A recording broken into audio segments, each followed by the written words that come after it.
U.S. says China's military is spying on it from Cuba. That's been going on for years. But is China about to build a new spy base there?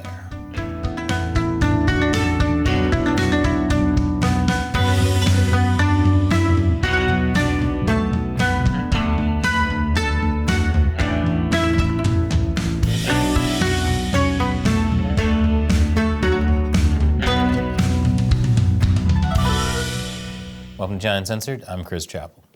Last week, we reported that China had reached a deal to build a spy base in Cuba.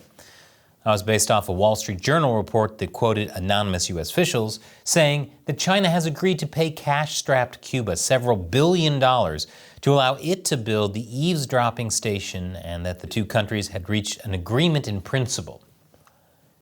Yes, a communist country in a Cold War with the U.S. is using Cuba as a proxy while a Kennedy runs for the White House and Indiana Jones and Batman are in the movie theaters. I have no idea what year it is. According to the Journal, this is significant because an eavesdropping facility in Cuba, roughly 100 miles from Florida, would allow Chinese intelligence services to scoop up electronic communications throughout the southeastern U.S., where many military bases are located, and monitor U.S. ship traffic. Although since they're primarily eavesdropping on Florida, they'll mostly just overhear Ron DeSantis saying, "What can I call woke this week? Maybe Fruit Loops. A rainbow cereal for kids? Not on my watch." Now, if you live in America and you're freaking out about China suddenly spying at your doorstep, don't worry. China's been doing it for years already. You see, after the Journal and a few other media reported on this, everyone denied it. First, Cuba denied it. Then the Pentagon and White House denied it, or at least said the reports were not accurate. Then China denied it. But just 2 days after the news broke, the U.S. seemed to backpedal, saying the reports were, well, maybe not 100% accurate, but more or less got the story right about there being a planned Chinese spy base in Cuba. The White House said it had to declassify the info before it could talk openly about it. Now, the White House is saying that not only is China spying from Cuba, but that China's been there for some time.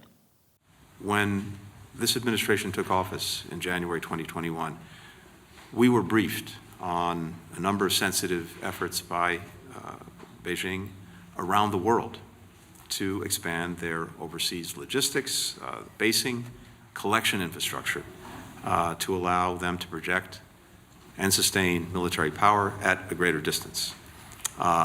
They were considering a number of sites around the world for that expansion, including intelligence collection, facilities for intelligence collection in Cuba. In fact, based on the information we have, the PRC conducted an upgrade of its intelligence collection facilities in Cuba in 2019. So yesterday it was a Chinese spy balloon. Today it's a Chinese spy base. Tomorrow it's going to be a Chinese spy boat traveling up the Mississippi River. So what is the Biden administration doing about this? I'll tell you after this quick commercial break. Welcome back. The Biden administration has admitted there's a Chinese spying operation in Cuba and that it poses a threat to the U.S. Media reports say China wants to beef up its presence there and that it has agreed to pay Cuba several $billions to allow it to build a new spy base there. They're on a beautiful tropical island and all they can think about is spy bases? No wonder China's so uptight. They don't know how to leave their work at home. Take a vacation, CCP, preferably a permanent one. As of this recording, the Biden administration hasn't confirmed that yet, but plenty of media quoted anonymous sources saying that a deal was in the works. CNN reported the U.S. learned about the plan in the last several weeks, which if true would at least be one explanation why it's just now coming to light. So China's building a spy base everyone knows about. Good plan.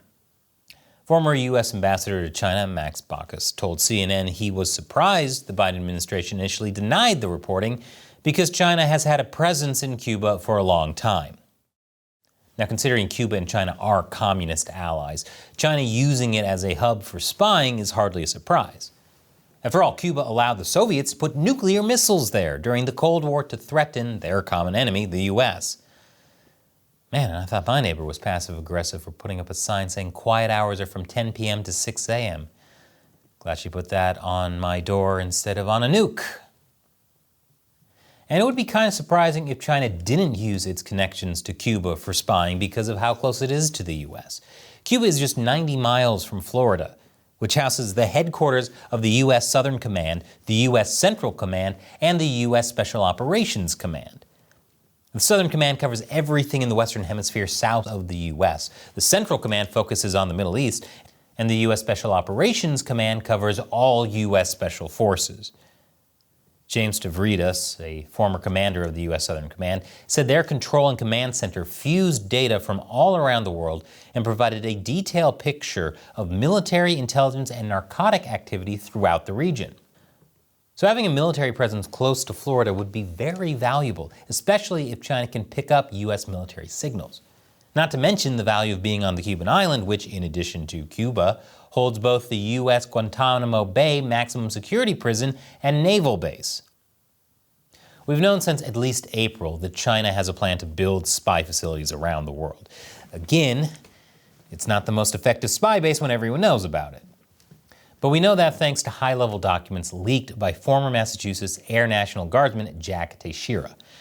The Washington Post says the leaked documents show the U.S. was concerned about a possible Chinese spy base being built in the United Arab Emirates. Under pressure from the U.S., the UAE said it had stopped construction, but last December, U.S. intelligence showed the buildup had resumed. The documents also showed that Beijing's efforts in the UAE are part of an ambitious campaign by China's People's Liberation Army to build a global military network that includes at least 5 overseas bases and 10 logistical support sites by 2030. The Biden administration says it's been working on countering these bases by putting pressure on would-be host countries. Man, this live-action spy versus spy remake is way less hilarious than I'd hoping it'd be. I can't get into every step that we've taken, but the strategy begins with diplomacy. We've engaged governments that are considering hosting PRC bases at high levels. We've exchanged information with them. Our experts assess that our diplomatic efforts have slowed down this effort by the PRC. As part of these diplomatic efforts, the White House says it has spoken to Cuba directly about hosting a Chinese spy base. Yep, that's their big plan. Hey, Cuba, you know how you're letting your buddy build a spy base? Could you, not? We'd owe you one. Cuba's foreign minister responded that the allegations were false. He called them a U.S. fabrication meant to justify Washington's decades-old economic embargo against the island. The embargo he's referring to is the trade and travel restrictions the U.S. put on Cuba in 1962, shortly after Cuba was taken over by communists. The sanctions were meant to topple the communist regime, but thanks to communist allies like Russia and Venezuela, Cuba's economy has remained afloat, although just barely. Their economy is basically that door Rose was clinging to at the end of Titanic. It could support her, but not her and Jack. James Cameron himself even tested that. They would have sunk. Debate settled. Anyway, the embargo on Cuba has made for a tense relationship with the U.S., to say the least. In 1982, President Reagan labeled Cuba a state sponsor of terrorism. But in 2015, President Obama dropped that label and restored diplomatic relations with Cuba. However, Trump cut off those ties again in 2017, after a U.S. diplomat started suffering from a strange disease that's been dubbed Havana syndrome.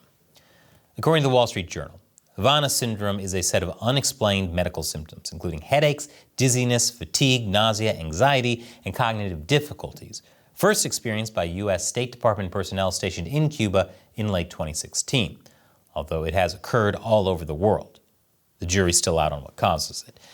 It could be an illness native to the island or a trick Cuba picked up from its old pal Russia. Trump also gave Cuba back the state sponsor of terrorism label. And while Biden has eased some sanctions, it hasn't restored diplomatic relations with Cuba, and the embargo remains in place. So how effective is the U.S. telling Cuba not to host a Chinese spy base going to be? I'm guessing about as effective as telling your cat not to play hockey with your coffee cup. It might not be long before Cuba knows all about Ron DeSantis' planned war on those woke Fruit Loops. And bringing you stories like this would not be possible without support from viewers like you. Leave a like and a comment because it really does help us with the YouTube algorithm. And if you can, join the China Uncensored 50 Cent Army by contributing to us on patreon.com/China Uncensored. All it takes is $1 an episode. You can also set a monthly limit. And as a thank you, I'll answer your questions at the end of the show. Today's question comes from Jim May. Chris, would the U.S. creating an umbrella of protection for Chinese students' freedom of speech by further decoupling be a stronger threat than military actions? An interesting question, Jim. Jim is responding to a recent episode about how the Chinese Communist Party harasses and censors Chinese students studying right here in America. So, what do we do about that? Well, in general, Jim, I think you're right that for most things, military action is not the best way to respond to Communist Party aggression. The problem of Chinese students in the U.S. is a real problem. Since they have to go back to China at some point, and they have family still in China, they live in a constant state of fear. The party will always have leverage over them. The U.S. can shut down Chinese students and scholar associations that do the most harm to Chinese students. But the main thing the Chinese Communist Party does is persecute Chinese people. American universities need to stop kowtowing to the CCP's demands because of all the money they get from Chinese international students. But the U.S. needs to realize these students are on the front line of the battle between the free world and communism, and needs to make a priority of educating them about the real nature of the Communist Party. Thanks for your question and your support, Jim. Thank you for watching.